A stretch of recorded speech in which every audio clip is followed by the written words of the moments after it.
Avatar: The Last Airbender is one of those shows that I never got around to watching as a kid, despite always really wanting to watch it. I mean, I saw episodes here and there, but I caught so little of the story that I would turn it off even when I did see it, since I was worried that I would ruin it for myself if I saw spoilers.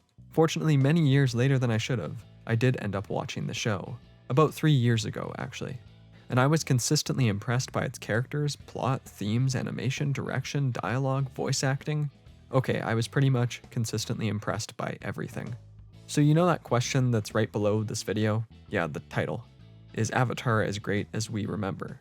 Instead of saving the answer to that for the end like I did for my Teen Titans series, let me just open up by saying, yes, I think it is.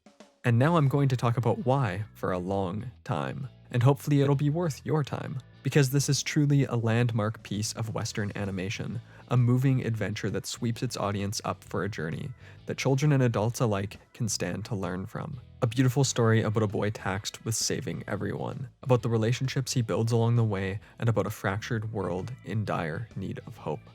Anyway, spoilers for the entirety of Avatar lie ahead, so yeah, if you haven't seen it yet, go watch it. It's magical. The first thing that jumped out to me about this series upon rewatching it for this video is how quickly it puts all its pieces in place. Of course, part of this is in the form of an exposition dump by Katara, but that's brief and does set the stage for the rest of the action. So despite the fact that I usually don't enjoy this sort of exposition, I can appreciate how it sets up an epic, grand narrative for us, while then allowing the story to hone in on Katara and Sokka. We specifically see their brother-sister dynamic and the traits that come along with that. We see them arguing as siblings, that Katara can do this magical type stuff with water, while Sokka clearly can't, Sokka's tendency to treat women as incapable of doing what men can do, and the fact that this bending has an emotional component that is going to be continually important as the series moves forward.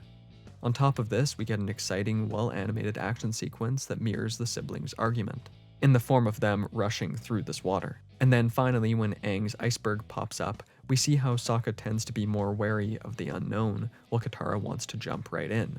With this, we're about 5 minutes into the first episode, and we still haven't really seen Aang. Since he's the protagonist of the story, I think that's a bit odd, but it's in this that we see the first example of how well Avatar lines up its plot structure with its themes and world. Of course, the show could have begun with Aang living in the past and running away from his home, only to get caught up in a storm and freeze himself. But instead, Aang tells this part of the story to Katara in episode 12. Now, it wouldn't necessarily be a bad narrative move to have the story start off with this. It would put emphasis on our protagonist and immediately establish the tragedy of his existence now, and a bit about what he's lost. But what the writers do here is far better. First off, the fact that we start from Katara and Sokka's perspective instead of Aang's places an important emphasis on the world that surrounds the Avatar. On the world he left behind and on the pressure that has been placed on him to save it. So in this way, we really are being shown one of the most important parts of Aang, that no one knows much about him except for the fact that he's the Avatar. In the beginning, we're the same as these other characters that only know that the Avatar is supposed to save them, so one of Aang's major arcs, the arc about him not knowing what to do with this responsibility and his feelings of guilt over the accident that led to this, is highlighted by our own perspective going into the show. Basically, despite technically knowing less about Aang, we're really learning more about him here, and we have a deeper understanding of him in the long run because of the ordering of events here. Second, and this is deeply connected to my first point about this, while Avatar is, of course, about Aang and all of these people who surround him, it's just as much about the fractured world that they need to bring together. So again, putting emphasis on that fractured world emphasizes Aang's quest over his personal struggles, which means that the narrative framework of the story mirrors Aang's understanding of who he is. What I mean is that Aang's personal business doesn't matter to most of the world. What matters to them is that the world is in danger and he's supposed to save it. There isn't time for his feelings. There isn't time for the tragedy that has dictated the direction of his life. The hierarchy of his character involves external pressures being over his internal values and feelings, and thus the narrative presents those external pressures before those internal struggles. Connected to this are the other major characters that surround Aang. While this obviously includes Katara and Sokka, it also includes Zuko. Each of these people reflects some aspect of the world's view of Aang.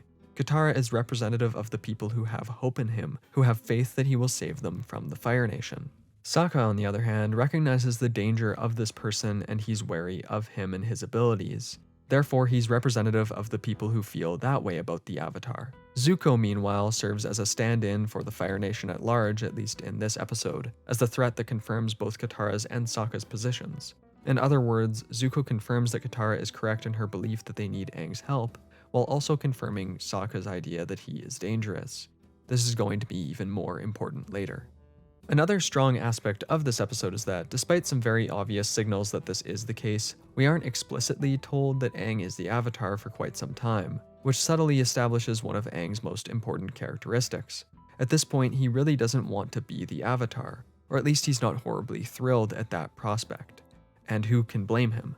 The fate of the world has been put in his hands. He just wants to be treated like a normal kid right now. But unlike most shows, both for children and otherwise, this idea isn't hammered into our skulls. We're simply shown, based off of Aang's actions, that he's wary of his title and that he doesn't want people knowing. Of course, another element of this is that he may just know that it's a bad idea for everyone to know that he's the Avatar, which is yet another benefit of subtle characterization. There's room for interpretation, which generally makes us feel closer to the characters and more invested in them, as we're able to guess, just like we would with a person in real life, about their intentions, wants, needs, and motivations. Connected to this is that, though he often seems like a carefree kid, he has fears that he has trouble escaping from. He has these inner demons, these moments of panic. The show's subtlety in this first episode reaches beyond Aang's characterization, though. In many other shows, this might have been accompanied by some inner monologue like, oh, could he be the Avatar? Or even something less specific like, could it be him?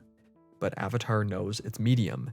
It's going to show us, not tell us. Assuming that your audience can pick up on hints, that they can read body language and tone and direction, shows confidence in the viewer's intelligence and in the creator's own product, which is always gratifying. Perhaps one of the things I hate most in many animations is the heavy reliance on what I call self-narration. Maybe other people call it that too, though I don't know. Now, I'm sure this extends beyond animation, but for whatever reason, I've noticed its prominence in this medium. That could be because I consume more animation than any other medium of media, though. Either way, the problem is that a character will be performing some action that makes their intent clear, but this will be simultaneously accompanied by an inner monologue. One example of this that is common is a character deciding to fight an enemy after being too afraid to do so and going to face them. Having that be accompanied by the character thinking, this is it, I have to do this now, I can do it, or something else along those lines, rarely adds to the story and often only serves to slow the pacing down in a way that, to me, tends to feel unnatural and stilted. On the topic of good characterization, how about we jump over to Sokka for a second? In many shows, this is the character who would be vilified or otherwise demeaned for their contrarian opinions and frequent pessimism. Or I guess you could call it realism if you're feeling a bit kinder. However, I enjoy how the show gives Sokka's position in this episode validity. What I mean is that, as Aang shows off his impressive abilities and crashes into Sokka's watchtower, his power and the danger that comes along with that is simultaneously displayed. Sure, he may end up changing things for the better, but it's entirely possible that he will change things for the worse. He's not very careful with his abilities. In fact, he's not careful in general. And that's what leads to Zuko pinpointing his location and wrecking Sokka's home and threatening them. So Sokka, in wanting Aang to leave, is kind of correct. He's not just portrayed as some grumpy guy that can't accept that things are changing. He has a good reason for saying what he says in many moments in this episode, and these things stem from multiple important aspects of who he is. His pride, the promise he made to his father, and a certain level of logic that puts his immediate surroundings over the state of the world at large. And it's not as though Sokka is lazy or not trying to protect his people. He is.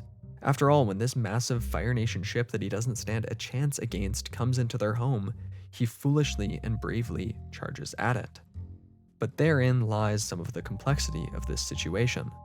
Because Sokka, though he isn't vilified and though his position isn't oversimplified, is also very short-sighted here.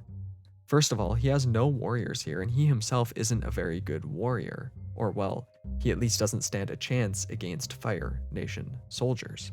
No matter how hard he works, the fact of the matter is that he won't be able to become strong enough here, and that there aren't enough people here to train with him to create a proper army. They have no way to protect themselves. In the end, without Aang, the Fire Nation could take over whenever they want, regardless of if that were to happen now or in a year. And that's where the validity in Katara's position stems from. Where Sokka's viewpoint trends towards pessimism, Katara's trends towards optimism and hopefulness. She believes that Aang will change the world, as she reminds us at the beginning of pretty much every episode, believes that they can find strength together, believes that people are strong and that they won't give up.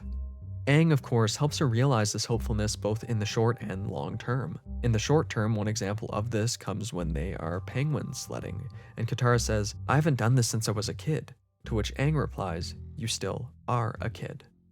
With Aang, there is an opportunity for her to be involved in a world where she doesn't need to take on so much responsibility. In the long term, this of course involves Aang, saving the world from the Fire Nation. Part of what's so great about this character dynamic is how it reflects the series at large. Just as balance needs to be struck within Aang himself between all the elements, and just as all these different nations need to find balance, so does balance need to be struck between Katara's optimism and Sokka's pessimism. This theme of balance is one that the show will be returning to multiple times in the upcoming episodes, and though it delves deeper into it in those, this serves as a good introduction to those ideas, and as a great way of reflecting the macro conflict of the story on a relatively micro level that's more immediately emotionally relevant to us. This idea of Aang reminding others that they are also children is one that should be explored a little bit more here though, because it also comes up with Zuko, in an exchange that at first seems comedic but which holds deeper significance than that. Here, upon seeing Aang's appearance, Zuko says, "You're just a child," to which Aang replies, "Well, you're just a teenager." This line tells us a lot about Zuko's character and about how others see him.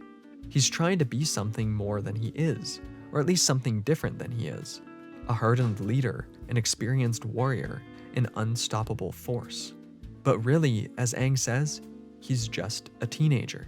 While we aren't quite being shown his tragic past here, this is a wonderful way of introducing us to a bit of a deeper aspect of Zuko's character, without breaking up the pacing of these early sections of the story to show us that.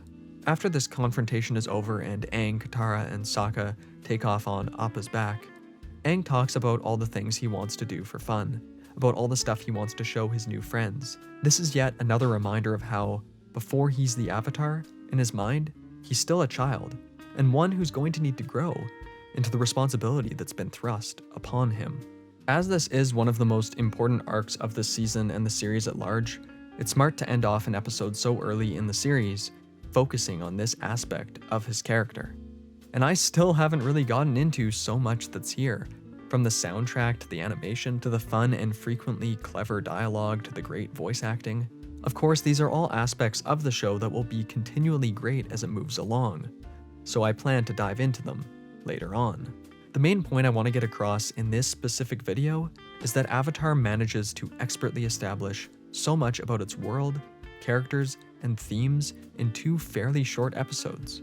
It's one of the strongest introductions to a series I've seen, especially when we consider where the series is going, and how it reflects the grander conflict of the story through this small-scale conflict. Its characters are well realized and easy to grasp onto, while still containing depth that is foreshadowed and going to be explored later on. This is a prime example of a story knowing how to feed information to its audience in reasonable chunks, so that the viewer won't become bored but also won't feel overwhelmed. We are plopped into this fantasy world, and without feeling lost or confused, we can connect to it and understand it. And while this is a show that is obviously marketed to children, its depth is astounding and its maturity is frequently impressive. Well, I guess this series is going to be even longer than I expected, but I know I'm excited to go through this whole thing with you. So thank you for watching this video, and I hope you'll stick around for any future parts. I'm planning to go through the whole series, and I'm sure it will be a lot of fun. Let me know what you thought of this video and what you think of Avatar in general in the comments below.